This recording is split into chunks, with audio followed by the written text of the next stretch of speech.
இந்த வீடியோவில் நம்ம சூப்பரான இன்ஃபர்மேஷன் பற்றி பார்க்க போகிறோங்க. அதாவது வாக்காளர்களுக்கான அந்த எனிமரேஷன் ஃபார்ம், இந்த ஸ்பெஷல் இன்டென்சிவ் ரிவிஷனுக்கான எனிமரேஷன் ஃபார்ம் ஆன்லைன் மூலமாக ஃபில் பண்ணுறதுக்கான ஆப்ஷன் கொண்டு வந்திருக்காங்க. ஸோ ஆன்லைன் மூலமாக உங்களுடைய டீட்டெயில்ஸ்லாம் எப்படி ஃபில் பண்ணி அந்த எனிமரேஷன் ஃபார்மை சரியான முறையில் நம்ம சப்மிட் பண்ணுறது அப்படிங்கிற கம்ப்ளீட் தகவல் இந்த வீடியோவில் பார்க்க போகிறோம். ஒரு 4-5 நாள் கழிச்சு இப்போ தான் இந்த ஆப்ஷன் கொண்டு வந்திருக்காங்க. ஸோ அதனால் ஆன்லைனில் யார் யாரெல்லாம் அப்ளை பண்ண முடியும், யார் யாரெல்லாம் நேரடியாக போய் பூத் லெவல் ஆஃபீஸர்கிட்டே வந்து அப்ளை பண்ண முடியும், ஸோ இது போன்ற கம்ப்ளீட் தகவல் எல்லாமே இந்த வீடியோவில் இருக்க போகுது. முடிஞ்ச அளவுக்கு இந்த இன்ஃபர்மேஷன் நிறைய பேருக்கு ஷேர் பண்ணி விடுங்க. முடிஞ்ச அளவுக்கு வீடியோவை பொறுமையாக ஸ்கிப் பண்ணாமல் பாருங்கள். அப்போ தான் முழுமையான தகவல் உங்களுக்கு தெரிய வரும். ஓகே, ஃபஸ்ட் இந்த voters.eci.gov.in அப்படிங்கிற இந்த வெப்சைட் வந்து ஓப்பன் பண்ணிக்கணும். இதுக்குள்ளே போயிட்டு இங்கே பாருங்கள், ஸ்பெஷல் இன்டென்சிவ் ரிவிஷன் 2026 அப்படின்னு இருக்கும். தமிழ்நாடை பொறுத்த வரைக்கும் ஏற்கனவே 2002 மற்றும் 2005 வந்து நடந்தது. அதுக்கப்புறமா இப்போ 2026 நடக்குது. இந்த எஸ்ஏஆர்னுடைய நோக்கம் போலியான வாக்காளர்கள் பெயரில் அந்த வாக்குப்பட்டியலிருந்து நீக்குவதற்கான ஒரு நோக்கமாக தான் இந்த ஸ்பெஷல் இன்டென்சிவ் ரிவிஷன் கொண்டு வந்திருக்காங்க. ஸோ அதுக்காக பார்த்தீங்கன்னா வீடு வீடாக அந்த enumeration form booth level officer கொண்டு போய் கொடுப்பாங்க. சப்போஸ் நம்ம சொந்த ஊரில் இல்லை, நம்ம வந்து வெளியூரில் இருக்கோம் அப்படிங்கிற பட்சத்தில் நம்ம ஆன்லைன் மூலமாக கூட சப்மிட் பண்ணுறதுக்கான ஒரு ஆப்ஷனை இந்த ஃபில் எனிமரேஷன் ஃபார்ம் அப்படிங்கிற ஒரு ஆப்ஷன் கொண்டு வந்திருக்காங்க. ரைட், இப்போ இந்த வெப்சைட்டுக்குள்ளே நீங்கள் இந்த ஆப்ஷனுக்குள்ளே போகிறதுக்கு ஃபஸ்ட்டு லாகின் பண்ணணும். லாகின் பண்ணுறதுக்கு இந்த voters.eci.gov.in அப்படிங்கிற இந்த வெப்சைட்டில் உங்களுக்கு அக்கௌண்ட் க்ரியேட் பண்ணியிருக்கணும். சப்போஸ் இது வரைக்கும் நீங்கள் அக்கௌண்ட் க்ரியேட் பண்ணல அப்படின்னா இந்த சைன் அப் அப்படிங்கிற ஆப்ஷனை கிளிக் பண்ணிக்கோங்க. இது ரொம்ப சிம்பிளாக தான் இருக்கும். உங்களுடைய mobile number, email address, captcha இதை கொடுத்துட்டு கண்டினியூ கொடுத்தீங்கன்னா உங்களுடைய ஓட்டர் ஐடி கார்டு நம்பர் கேட்கும். அதுக்கப்புறம் ஓடிபி வரும். அந்த ஓடிபியை போட்டு ஓடிபி வெரிஃபிகேஷன் பண்ணி முடித்தோடனே உங்களுக்கான அந்த லாகின் கிரெடென்ஷியல்ஸ் வந்து கிரியேட் ஆகிரும். ஸோ ரொம்ப சிம்பிளாக தான் இருக்கும். ஈஸியாக நீங்கள் வந்து ஃபஸ்ட்டு சைன் அப் பண்ணிக்கோங்க. சைன் அப் பண்ணி முடித்தோடனே ஜஸ்ட் இந்த லாகின் அப்படிங்கிற இந்த ஆப்ஷன் நீங்கள் கிளிக் பண்ணிக்கோங்க. இதில் போய்ட்டு உங்களுடைய மொபைல் நம்பர் அல்லது இமெயில் ஐடி அல்லது எபிக் நம்பர் நீங்கள் எந்த டீட்டெயில்ஸ் கொடுத்து சைன் பண்ணீங்களோ அந்த டீட்டெயில்ஸை மறுபடியும் வந்து ஒரு தடவை கொடுத்துக்கோங்க. யூசர் ஐடி கரெக்டாக கொடுத்துட்டு அதுக்கப்புறம் ஒரு கேப்சா கோடு இருக்கும், அதையும் கரெக்டாக டைப் பண்ணிக்கோங்க. நெக்ஸ்ட்டு ரெக்வஸ்ட் ஓடிபி அப்படிங்கிற ஆப்ஷனை கிளிக் பண்ணுங்கள். உங்கள் மொபைல் நம்பருக்கு ஒரு ஓடிபி வரும். அந்த ஓடிபி அந்த பாக்ஸில் என்டர் பண்ணிட்டு வெரிஃபை அண்ட் லாகின் அப்படிங்கிற ஆப்ஷனை கிளிக் பண்ணிக்கோங்க. ஒன்ஸ் லாகின் கொடுத்ததும் உங்களுடைய பெயர் இந்த இடத்துல டிஸ்பிளே ஆகிடும். ஸோ ப்ரொஃபைலில் போய்ட்டு உங்களுக்கான டீட்டெயில்ஸ் தான் கூட நீங்கள் எடிட் வந்து பண்ணிக்கலாம். பட் இப்போதைக்கு அது தேவையில்லை. ஜஸ்ட் இந்த ஃபில் எனிமரேஷன் ஃபார்ம் அப்படிங்கிற இந்த ஆப்ஷன் நீங்கள் கிளிக் பண்ணிக்கோங்க. ஓகே, இப்போ இதில் பாருங்கள், online form submission by elector அப்படின்னு இருக்கும். செலக்ட் ஸ்டேட் அப்படிங்கிறத செலக்ட் பண்ணிட்டு தமிழ்நாடு அப்படிங்கிறத செலக்ட் பண்ணிக்கோங்க. என்டர் எபிக் நம்பர் இன் 2025. இப்போ உங்களுடைய பெயர் வாக்காளர் பட்டியலில் எப்படி இருக்குது, சாரி அந்த ஓட்டர் ஐடி கார்டு நம்பர் வாக்காளர் பட்டியலில் என்ன இருக்குது, உங்களுடைய ஓட்டர் ஐடி கார்டு நம்பர்லேயே மேலே பாருங்கள் எபிக் நம்பர் அப்படிங்கிறத கொடுத்துருப்பாங்க. ஸோ அந்த எபிக் நம்பரை கரெக்டாக பார்த்து டைப் பண்ணிக்கோங்க. அடுத்ததாக சர்ச் அப்படிங்கிற ஆப்ஷனை கிளிக் பண்ணணும். அதை கொடுத்தோன்னே உங்களுக்கான ப்ரீஃபில்ட் இன்ஃபர்மேஷன் வந்துடுச்சு. ஸோ இதில் எலக்டர்ஸ் நேம் கொடுத்துருப்பாங்க. எபிக் நம்பர்னா voter ID card number, serial number, அப்புறம் எந்த பார்ட் நம்பர், அதாவது உங்களுடைய பூத் அந்த வாக்குச்சாவடியினுடைய அட்ரஸ் கொடுத்துருப்பாங்க. அப்புறம் அசம்பிளி மற்றும் அதாவது சட்டமன்ற தொகுதி மற்றும் பாராளுமன்ற தொகுதியினுடைய நேம் கொடுத்துருப்பாங்க. ஸ்டேட் வந்து கொடுத்துருக்காங்க. இதில் ஒரு இன்ஃபர்மேஷன் பாருங்கள், please ensure that your name on the Aadhaar card exactly matches your name on the EPIC voter card. In case your name does not match please contact BLO அப்படின்னு போட்டு ஒரு மொபைல் நம்பர் கொடுத்துருக்காங்க. To submit the enumeration form offline. அதாவது உங்களுடைய voter ID கார்டில் இருக்கக்கூடிய பெயரும் ஆதார் கார்டில் இருக்கக்கூடிய பெயரும் ஒரே மாதிரியாக இருக்கணும். இன்கேஸ் ஒரே மாதிரி இல்லை அப்படின்னா உங்களால் ஆன்லைன் மூலமாக இந்த ஃபார்ம் எனிமரேஷன் ஃபார்ம் சப்மிட் பண்ண முடியாது. நீங்கள் நேரடியாக இந்த பூத் லெவல் ஆஃபீஸர் சாமுவேல் அப்படிங்கிறவர்கிட்ட போயிட்டு எனிமரேஷன் ஃபார்ம் ஆஃப்லைன் நேரடியாக போய் ஃபார்ம் சப்மிட் பண்ணுங்க அப்படிங்கிற ஒரு தகவல் கொடுத்துருக்குறாங்க. ஸோ இதுலேயே வந்து நிறைய பேர் நம்ம அடிபட்டுருவோம். அதாவது ஓட்டர் ஐடி கார்டில் ஒரு மாதிரி நேம் இருக்கும், ஆதார் கார்டில் ஒரு மாதிரி நேம் இருக்கும். ஸோ அந்த மாதிரி டிஃப்ரெண்ட்டாக நேம் இருந்ததுன்னா நீங்கள் நெக்ஸ்ட் அந்த அடுத்த ஸ்டெப் வந்து கண்டினியூ பண்ண வேண்டாம். நீங்கள் நேரடியாக பிஎல்ஓ ஆஃபீஸர்கிட்ட போய் எனிமரேஷன் ஃபார்ம் ஃபில் பண்ணுங்கள். இல்லை நான் கண்டினியூ பண்ணுறேன், ஒரு ட்ரை பண்ணி பார்க்குறேன் அப்படின்னா நீங்கள் தாராளமாக வந்து ட்ரை பண்ணி பாருங்கள். கடைசியாக வந்து ஆதார் ஓடிபி வந்து கேட்கும். அந்த டைமில் நம்மளுக்கு தெரிய வந்துடும். ஓகே, அடுத்ததாக எகைன் ரெண்டாவது இன்னொரு கண்டிஷன் என்னென்னா, ஆன்லைன் மூலமாக எனிமரேஷன் ஃபார்ம் ஃபில் பண்ணணும் அப்படின்னா உங்களுடைய ஓட்டர் ஐடி கார்டு கூட உங்களுடைய மொபைல் நம்பர் கட்டாயம் லிங்க் பண்ணியிருக்கணும். ஸோ அப்படி லிங்க் பண்ணியிருந்தால் மட்டும்தான் ஆன்லைன் மூலமாக இந்த ஃபார்ம் சப்மிட் பண்ண முடியும். லிங்க் பண்ணாதவங்க இந்த ஃபார்ம் 8 அப்படிங்கிறது ஒன்று இருக்குது. இந்த ஃபார்ம் 8ல் போயிட்டு உங்களுடைய மொபைல் நம்பர் கொடுத்தீங்க அப்படின்னா அது ஆட்டோமேட்டிக்காகவே லிங்க் ஆயிரும். ஸோ அதுக்கப்புறமா நீங்கள் வந்து இந்த எனுமரேஷன் ஃபார்மை சப்மிட் பண்ணிக்கலாம். இந்த ஃபார்ம் 8 நீங்கள் அக்சஸ் பண்ணணும் அப்படின்னா இங்கே கொடுத்துருக்காங்க பாருங்கள். Please link your mobile number through form 8. Click here to link. இந்த கிளிக் ஹியர் அப்படிங்கிற ஆப்ஷன் கிளிக் பண்ணால் ஒரு ஃபார்ம் 8 ஓப்பன் ஆகும். அதில் போயிட்டு உங்களுடைய மொபைல் நம்பர் கொடுத்து லிங்க் பண்ணிக்கோங்க. அல்லது மொபைல் நம்பர் எப்படி லிங்க் பண்ணுறதுன்னு ஏற்கனவே நம்ம சேனலில் தனியாக ஒரு வீடியோ போட்டிருக்கோம். அந்த வீடியோக்கான லிங்க் டிஸ்கிரிப்ஷனில் இருக்குது, தேவைப்படுங்க கிளிக் பண்ணி பார்த்துக்கலாம்.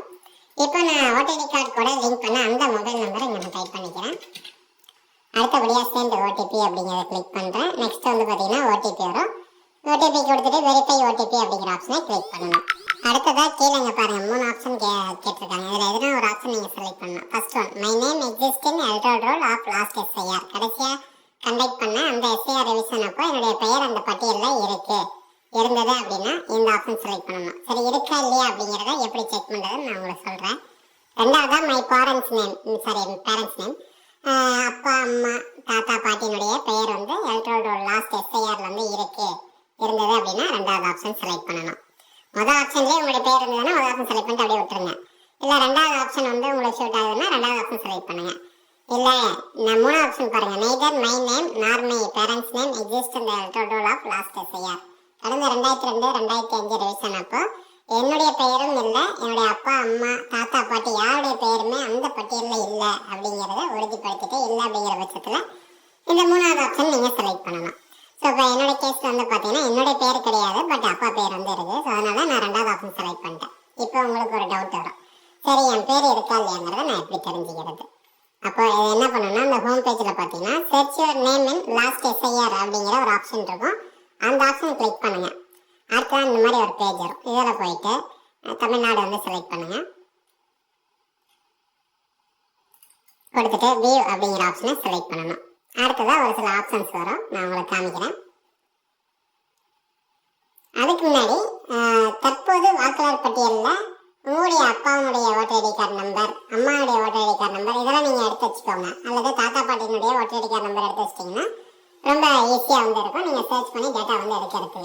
இல்லை எனக்கு அப்பாவுடைய ஓட்டர் ஐடி கார்டு நம்பரும் தெரியாது, தாத்தா பாட்டியோட தெரியாது, அம்மாவோடதும் தெரியாது அப்படின்னா இந்த ஹோம் பேஜ்லேயே இங்கே பாருங்கள் search your name in voters list அப்படின்னு இருக்கும். அந்த ஆப்ஷனை செலக்ட் பண்ணிங்கன்னா இந்த மாதிரி 3 ஆப்ஷன் வரும் உங்களுக்கு.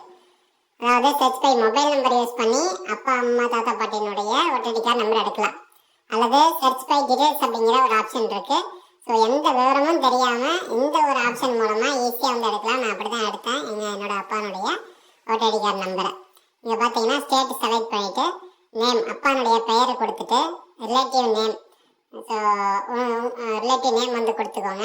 ரிலேட்டிவ் நேம்னா அப்பாவுடைய அப்பா பெயர் என்ன, தாத்தா பெயர் வந்து கொடுத்துட்டு அதுக்கப்புறம் டேட் ஆஃப் பர்த் எனக்கு எக்ஸாக்டாக தெரியாது, அதனால் ஏஜ் மட்டும் நான் செலக்ட் பண்ணிட்டு 62 அந்த மாதிரி வந்து கொடுத்துட்டேன். அப்புறம் ஜெண்டரில் மேல் அப்படிங்க செலக்ட் பண்ணிட்டேன். டிஸ்ட்ரிக்ட் வந்து செலக்ட் பண்ணிட்டேன். சட்டமன்ற தொகுதி என்னவோ அதை நான் செலக்ட் பண்ணிட்டேன். அடுத்ததாக கேப்சா என்டர் பண்ணதுக்கப்புறம் சேர்ச் கொடுத்தோன்னு பார்த்தீங்கன்னா அப்பானுடைய ஓடிடி கார்டு நம்பர் வந்துருச்சு. ஸோ அந்த ஓடிடி கார்டு நம்பர் வந்ததுக்கப்புறமா இந்த ஆப்ஷன், அதாவது இந்த எஸ்ஐஆர் 2005-2002 பேர் இருக்கா இல்லையா அப்படிங்கிறது பார்க்குறது எனக்கு சுலபமாயிருச்சு. ஃபஸ்ட்டு ஓடிடி கார்டு நம்பர் எடுத்துக்கோங்க. அதுக்கப்புறம் சர்ச் பை எபிக் அப்படிங்கிற ஆப்ஷனுக்குள்ளே போயிடணும். இது ஒரு 5 to 10 செகண்ட்ஸ் வந்து லோட் ஆகுது. பொறுமையாக வெயிட் பண்ணீங்க அப்படின்னா அடுத்த ஒரு இன்ஃபர்மேஷன் ஓப்பன் ஆகும். அதில் போயிட்டு உங்களுடைய ஓட்டர் ஐடி கார்டு நம்பரை ஃபஸ்ட்டு இதில் கொடுத்து பாருங்கள். என்டர் யுவர் கரண்ட் எபிக் நம்பர்னு இருக்குது பார்த்தீங்களா. ஸோ இதில் போயிட்டு உங்களுடைய voter ID card number verification code வந்து கொடுத்துட்டு சப்மிட் கொடுத்தீங்கன்னா டேட்டா இருந்துச்சு அப்படின்னா டேட்டா வரும், அல்லது நோ டேட்டா ஃபவுண்ட் அப்படின்னு வந்துடும். இப்போ என்னோட டேட்டா இல்லை, அதனால் என்னுடைய அப்பானுடைய ஓட்டர் ஐடி கார்டு நம்பர் கொடுத்து செக் பண்ணுறேன். ஸோ எப்படி அதனுடைய ரிசல்ட் வருது அப்படிங்கிறது நீங்களே வந்து பாருங்கள். கொடுத்துட்டு கீழே ஒரு கேப்சா போட்டிருக்கு, அதையும் டைப் பண்ணிக்கிறேன்.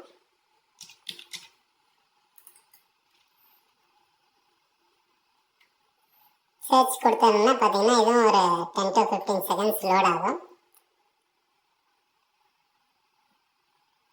ஓகே, இப்போ விவரம் வந்துருச்சு. இங்கே பாருங்கள், இப்போ இருக்கக்கூடிய ஓட்டர் ஐடி கார்டு நம்பர் இந்த மாதிரி சீரீஸில் ஆரம்பிக்குது. Previous voter ID card number அந்த 2002 ரிவிஷன் பண்ணாங்க இல்லைங்களா. ஸோ அப்போ வந்து எந்த மாதிரி ஓட்டர் ஐடி கார்டு நம்பர் கொடுத்துருக்காங்க அப்படிங்கிற பழைய ஓட்டர் ஐடி கார்டு நம்பர் இருக்குது. சட்டமன்ற தொகுதி அதே தான், பார்ட் நம்பர் மாறி இருக்குது, சீரியல் நம்பர்லாம் மாறி இருக்குது. சீரியல் நம்பர்லாம் மாறும், ஏன்னா வாக்காளர் பட்டியலில் வந்து ஒரு சில பேர் இறந்துருவாங்க. ஸோ அவங்களுடைய பெயர்லாம் அப்படியே டெலிட் ஆக நம்மளுடைய சீரியல் நம்பர் மாறிட்டே தான் இருக்கும். சீரியல் நம்பர் அப்படிங்கிறது வாக்காளர் பட்டியலில் எத்தனாவது சீரியல் நம்பராக நம்மளுடைய பெயர் இருக்குது அப்படிங்கிறது தான். அடுத்ததான் பெயர், ரிலேஷன் நேமு, ஜெண்டர் கொடுத்துருப்பாங்க. டீட்டெயில்ஸில் போயிட்டு வியூ அப்படிங்கிறத கொடுத்தீங்கன்னா அந்த வாக்குச்சாவடியினுடைய அட்ரஸ் வந்து கொடுத்துருப்பாங்க. ஸோ இந்த மாதிரி அந்த 2005 நடந்த அந்த எஸ்ஐஆர் ரிவிஷனுடைய டீட்டெயில்ஸ் வந்து இதில் வந்துருச்சு. இப்போ இந்த டேட்டாவை தான் நம்ம அங்கே கொண்டு போய் ஃபில் பண்ணணும் நம்மளுடைய எனிமரேஷன் ஃபார்மில். ஓகே, இங்கே இருக்கு. ஓகே, இப்போ அந்த மாதிரி பார்த்தீங்கன்னா மை பேரண்ட்ஸ் நேம் அப்படிங்கிறத நான் கொடுத்துட்டேன். என்னோடய அப்பா பேர் வந்து எலக்ட்ரல் லாஸ்ட் எஸ்ஐஆர் பண்ணப்போ இருக்குது அப்படின்னு நான் போட்டு இதில் போயிட்டு ஸ்டேட் வந்து செலக்ட் பண்ணணும். ஃபஸ்ட்டு ஸ்டேட் செலக்ட் பண்ணிடுங்க. அடுத்ததான் அசம்பிளி கான்ஸ்டிடியூன்சி இன் 2002 and 2005 எந்த அசம்பிளி கான்ஸ்டிடியூன்சி அப்படின்னு கேட்டிருக்கிறாங்க. 84 வந்து இருந்துச்சு. அங்கேயே நம்பர் கொடுத்துருப்பாங்க, சட்டமன்ற தொகுதி. இதில் போயிட்டு பார்ட் நம்பர் அதிலே கொடுத்துருந்தாங்க. அப்படியே பார்த்து செலக்ட் பண்ண வேண்டியதான். அடுத்தது என்டர் பார்ட் சீரியல் நம்பர், அது சீரியல் நம்பர் அதிலே கொடுத்துருந்தாங்க இல்லைங்களா? ஸோ அந்த சீரியல் நம்பரை கரெக்டாக டைப் பண்ணிக்கணும்.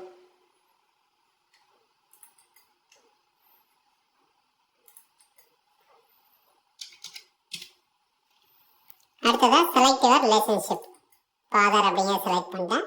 கொடுத்துட்டு ஜஸ்ட் சர்ச் அப்படிங்கிறத கொடுக்குறேன். கொடுத்தோன்னே பார்த்தீங்கன்னா அதுக்கான விவரம் வந்து கீழே வந்துருச்சுங்க. இங்கே பாருங்கள் வந்துருச்சு. ஸோ அங்கே பார்த்த என்னுடைய விவரமே வந்து இங்கே வந்துருச்சு டேரெக்டாக. அப்புறம் my relatives name existing electoral Tamil Nadu as per the about details. So இந்த மாதிரி டீட்டெயில்ஸ் வந்து என்னுடைய ரிலேட்டிவ் நேம் வந்து அந்த 2002 2005 எஸ்ஆர் லிஸ்ட்டில் இருக்குது அப்படிங்கிறத உறுதிப்படுத்துகிறேன். டிக்ளரேஷன் செலக்ட் பண்ணுறேன். அடுத்ததாக கண்டினியூ அப்படிங்கிறத கிளிக் பண்ணுறேன். இப்போ கொடுத்தோன்னே நெக்ஸ்ட் வந்து நம்மளுக்கான டீட்டெயில்ஸ், நம்மளுடைய date of birth, Aadhaar card number, இதெல்லாம் வந்து ஆப்ஷன் கொடுத்தா தேவை கிடையாது. ஸோ உங்களுடைய டேட் ஆஃப் பர்த் கொடுத்துக்கோங்க, ஃபாதர் நேம் வந்து கொடுத்துக்கோங்க, மதர் நேம் கொடுத்துக்கோங்க. அடுத்தபடியாக ஆப்ஷன் இருக்கிறது எதுவுமே தேவையில்லை. நெக்ஸ்ட்டு கீழே அப்படியே வந்தீங்கன்னா சப்மிட் அப்படிங்கிற ஆப்ஷன் இருக்கும். அந்த சப்மிட் அப்படிங்கிற ஆப்ஷனை கிளிக் பண்ணணும். ஸோ இப்போ என்னுடைய விவரம் கொடுத்துட்டு அதுக்கப்புறம் நான் கீழே ஸ்க்ரோல் டவுன் பண்ணிட்டு வந்துடுறேன். வெயிட் பண்ணுங்கள். ஓகே ஃப்ரெண்ட்ஸ், இப்போ நான் வந்து என்னுடைய அப்பா பேர் அம்மா பேர் ரெண்டையும் கொடுத்துட்டு சப்மிட் அப்படிங்கிறத நான் கொடுத்துட்டேன். கொடுத்தோன்னு பார்த்தீங்கன்னா நெக்ஸ்ட் இந்த மாதிரி உங்களுடைய ஆதார் கார்டு நம்பர் கேட்கும். அதுக்கப்புறம் கீழே ஆதார் ஓடிபி அப்படிங்கிற செலக்ட் பண்ணோன்னா கெட் ஓடிபி அப்படிங்கிற ஆப்ஷனை கிளிக் பண்ணுங்கள். இப்போ ஆதார்லேருந்து உங்களுக்கான ஒரு ஓடிபி வரும். அந்த ஓடிபியை இந்த என்டர் யுவர் ஆதார் ஓடிபி அப்படிங்கிற இந்த பாக்ஸில் டைப் பண்ணிவிட்டு கீழே இருக்கிற டிக்ளரேஷன் ஆப்ஷனை செலக்ட் பண்ணிடுங்க. ஓகே, அவ்வளோதான். ஓடிபி கொடுத்தாச்சு, டிக்ளரேஷன் செலக்ட் பண்ணியாச்சு. ஃபைனலாக இந்த சப்மிட் அப்படிங்கிற ஆப்ஷனை கிளிக் பண்ணணும். ஒரு 10 to 7 வெயிட் பண்ணீங்க அப்படின்னா ஃபார்ம் சப்மிட் ஆயிரும். ஓகே, இங்கே பாருங்கள், acknowledgement your enumeration form has been submitted successfully. இந்த மாதிரி வந்துடுங்க. இவ்வளோ தான் முடிஞ்சது. ஆன்லைன் மூலமாக நம்ம எனிமரேஷன் ஃபார்ம் சப்மிட் பண்ணியாச்சு. இதில் வேறு ஏதாவது சந்தேகங்கள் இருக்குது அல்லது இன்னும் டீட்டெயில்டாக உங்களுக்கு நேம்லாம் எப்படி சர்ச் பண்ணுறதுன்னு தெரியல அப்படின்னா கீழே இருக்கிற கமெண்ட் செக்ஷனில் கமெண்ட் பண்ணுங்கள். கண்டிப்பாக இந்த வீடியோ உங்களுக்கு 100% யூஸ்ஃபுல்லாக இருக்கும் அப்படின்னு நினைக்கிறேன். முடிஞ்ச அளவுக்கு நிறைய பேருக்கு ஷேர் பண்ணுங்கள். மீண்டும் அடுத்த நல்ல பதிவில் சந்திக்கலாம். நன்றி, வணக்கம்.